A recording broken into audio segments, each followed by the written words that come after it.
All right. Alright. Hit it, homie. Teenage Mutant Ninja Turtles. What's it called again? 2. The shadows coming out of.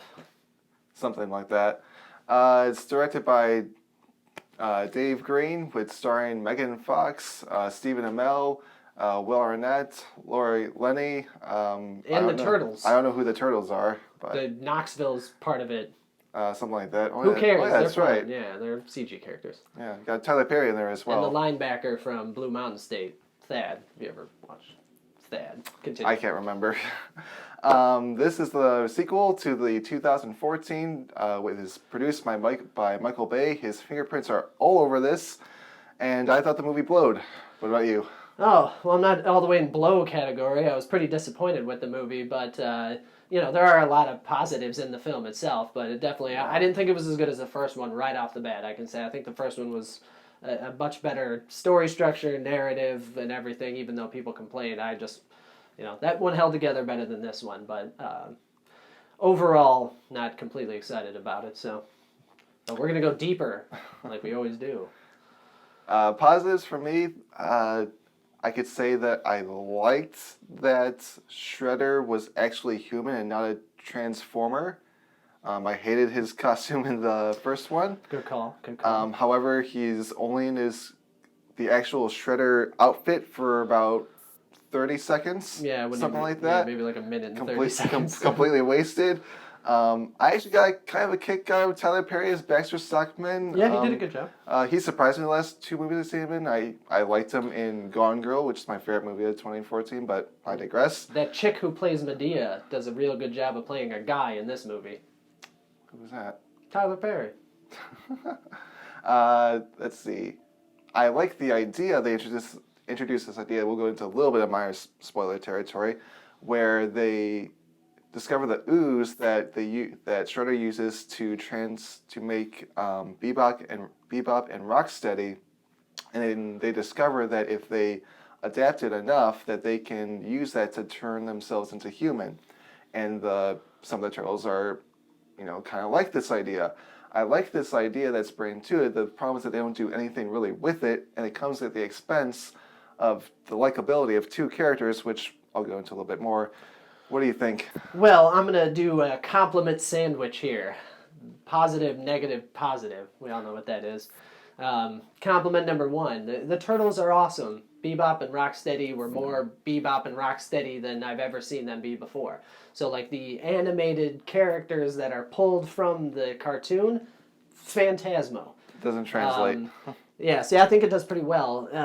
Negative in the section is the cutting is really bad in this movie. Things just kind of slam into you one at a time. The introduction of Crane. Yeah, the intro to the Crane character is, it's like if you were to just close your eyes and then wake up 5 minutes later and you were like in Wonderland. That's what staring at your happened. face, Yeah, like just all of a sudden, just boom, you're there. Just boom, Crane. It goes right into exposition. Yeah, and then like other positives would be, I like what they set up. I hate saying that because it's like everything is a franchise now and it drives you crazy, but the way they left things at the end of the film does have me more excited for more movies. So, because I could do this all day. Raphael for the win. So. Okay, so you have Leonardo who leads, Donatello does machines, Raphael is cool but rude, and Michelangelo is the party dude. But not in this movie. Leo's the leader, Mikey is the heart, Leo or Raph is the brawn, and Donnie is the brains, which they literally do that in the movie. The thing, when I was talking about earlier with the expense of the likability of certain characters, Leo goes into confrontation with Raphael and says something that is incredibly distasteful and unlikable, and I did not like this rendition of Leonardo. Raphael, at the end of this, becomes a hypocritical dick, I think, and has the expense of his whole sort of character arc. Michelangelo, yes, he's supposed to be a goofball. He's supposed to be a little, not too very bright. He is way overplayed in this movie. It's just annoying. Just every scene he's in, every shot, he's just like, duh, I don't know. it's way too much for me. Like, you needed to be toned down. Yeah, see, I disagree completely. I just think that the Turtles are exactly the way that they are from the comic to the movie screen without any... There was no, like, oh, we need to adapt this. It was like, no, just take the characters exactly how they are and make them animated. So I think that a lot. But like I said, most of the negative stuff, like the stuff that really brings me down about the movie is it takes forever to get going. Then it's cut in such a way that you can tell... Like, even the editor sat there and was like, man, we spent way too much time on the beginning of this. Now we got to get through the rest of this movie quickly. Yeah. So it does kind of, like, throw you along. And then there are a lot of, like, here's the thing. It's kind of funny. There are a lot of scenes that went on way too long, and then a lot of scenes that didn't go on long enough. Yeah. So there was a whole, like, the whole movie's, like, really off balance. You know, even for, like, an obvious huge Ninja Turtles fan as myself... You know, I sat through this movie and was like, oh, man, this wasn't good. So, you know, it was rough. But those are my biggest negatives about it, the stuff I just said. So the other stuff I didn't like is, like, there are characters who are just absolutely wasted in this. Casey Jones is brought in there. He's wasted. You got Splinter, who has, like... Splinter's wasted, yeah. 4 lines, I think? Yeah, not even, yeah. He's the brunt of a very silly joke that didn't actually work that well. And then that's pretty much it. The Enlightenment. You know, it was like 4 seconds away from the Enlightenment, and they interrupt it. Yeah, so... Yeah, which you see coming from retroactive spoiler. You see coming from a mile away. That's what I mean. Yeah, like the blunt of a joke that doesn't work, and he doesn't talk much. I disagree a little with the Casey Jones thing because, like I said, when we were driving home talking about this movie, was what I thought was Casey Jones never had motivation in the cartoon show. He was just a guy who beat up criminals. At least in this movie, he's a former corrections officer who gets kicked off the force and then starts doing what he's doing. So I felt like, for the movie, like, okay, that character actually had some motivation to him. And April's not a journalist in this movie either anymore, apparently. Yeah. She's just running around fucking town doing whatever the hell she wants to. So I actually, what is her job? That's what I'm saying. When you start to break it down, like I said, even for a huge fan, I was like, The immediate second of the movie is the Paramount logo comes up, as you normally see it, with the stars on the water, and they were like Ninja Shoryukens. And I'm like, sweet. Tone nailed. Let's get this movie. And like 4 minutes into it, I'm like, failure of tone. Tone fail. So, yeah, it was a roller coaster ride for me. More characters that were wasted. Like I said before, Shredder is wasted. They bring Karai in this movie. She has... I don't even think she had a line. She talked... at the end of the movie, she was like, you... And then, and then she swung her sword. She's wasted in this movie. I thought Bebop and Rocksteady were also wasted as well. I didn't like them. Why? Because they come off as just complete bumbling idiots. And then Shredder looks at them, those are the guys I need as my, errand runners. I'm like, really? Really? Yeah, there were a lot of silly, like, character motivation things that just didn't make sense overall for the whole movie. And people as characters, they were definitely awesome in the show, but, like, for the movie, it didn't make work. Sense. It didn't translate well. And the thing is, people are making the excuse, oh, it's a kid's movie, you have to forgive it.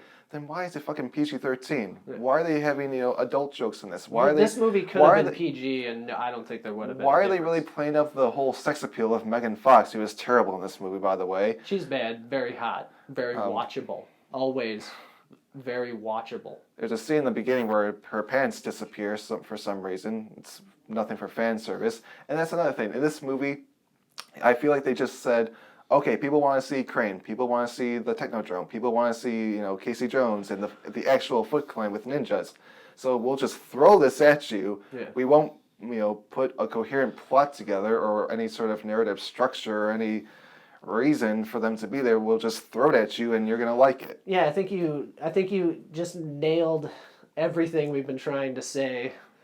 And like we could cut this review down to just what your soundbite right just there. It's exactly what it was. It was fans sent hundreds and thousands of tweets and emails and letters and everything. People don't send letters anymore. So they sent all this electronic crap at Michael Bay and the Nickelodeon studios, and they were like, "You're right. We'll just put all the things in the cartoon." But the funny thing was those were the only things that worked. The movie itself totally didn't work. So yeah, I mean that's absolutely And I the best find- point I yeah. think anybody could have made. So. I found it insulting that they did that way. Why? Because I have no interest in seeing another one. And I've lost my insult bone when it comes to movies because they've been bastardizing my childhood since the '90s. So I'm not insulted by it anymore. I just wish it was better. So Yeah. but so I guess after all that, would you recommend? Nope. No, not at all.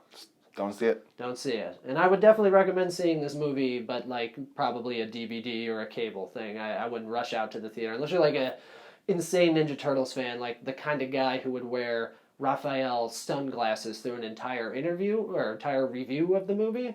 Those are the only people I would recommend seeing the movie. But if you're not like completely hard up for this movie, don't go see it. Yeah. Just wait because it was very disappointing. You can go at the end credits, which has a great song in it. That's it.